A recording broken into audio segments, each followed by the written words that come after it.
गुजरात के बहुत ही लोकप्रिय मुख्यमंत्री, हमारी पार्टी के राष्ट्रीय नेता आदरणीय नरेंद्र भाई, हमारी पार्टी के वरिष्ठतम नेता, हम सबों के अभिभावक आदरणीय लाल कृष्ण आडवाणी जी, आदरणीय अरुण जेटली जी, आदरणीय धूमल जी, और दक्षिण भारत से एकात्मता और सद्भाव का संदेश लेकर आए एआईडीएम के दो वरिष्ठ नेता थम्बी दुराई और डॉक्टर मैत्रेयन जी, मंच पर बैठे भाजपा के सभी वरिष्ठ नेतागण, यहां उपस्थित इस सद्भाव उपवास के हमारे सभी भाइयों और बहनों को मेरा नमस्कार।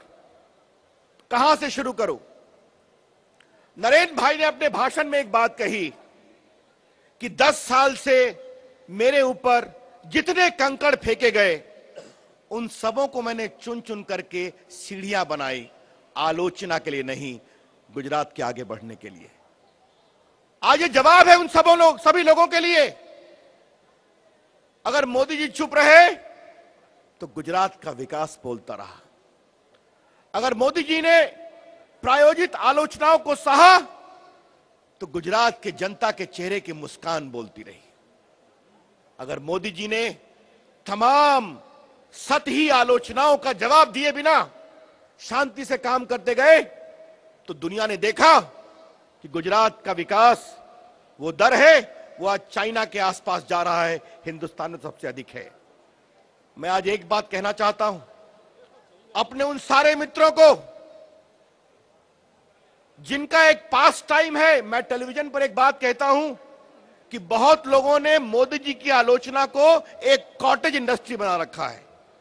उनकी आलोचना को मैं ऐसे लोगों को एक ही बात कहना चाहूंगा, सद्भाव को देखिए, बड़े हृदय को देखिए, गुजरात के विकास को देखिए, बिना डिस्क्रिमिनेट किए, बिना भेदभाव किए, बिना किसी के साथ पक्षपात किए अगर मोदी जी की सरकार ने समाज के सभी वर्गों, सभी संप्रदायों की प्रामाणिक चिंता की है तो हिंदुस्तान के लिए वो बड़ी मिसाल है।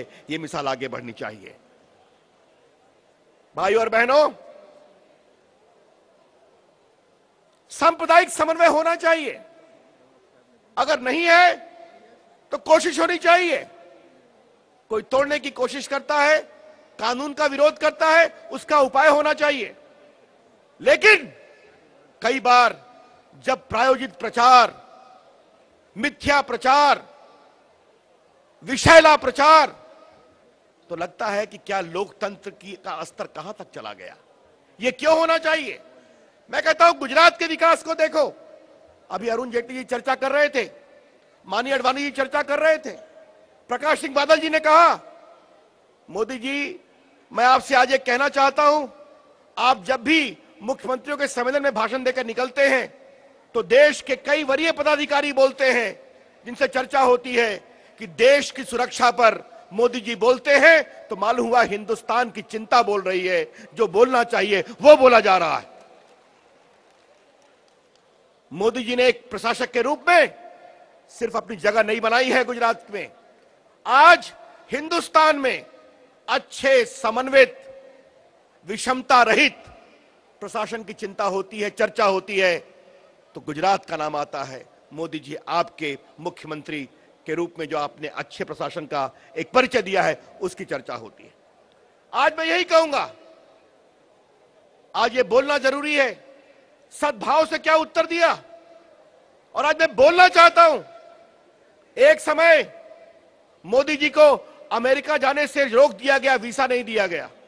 मोदी जी ने कभी वीसा नहीं मांगा था। कुछ लोगों ने कैंपेन किया था, कुछ लाए थे विदेश के मेहमान बड़े बड़े अमेरिका से, उनको कहा गया क्या मोदी जी ने कभी आपसे वीसा मांगा था? कभी नहीं मांगा था, तो आपने कैसे मना कर दिया?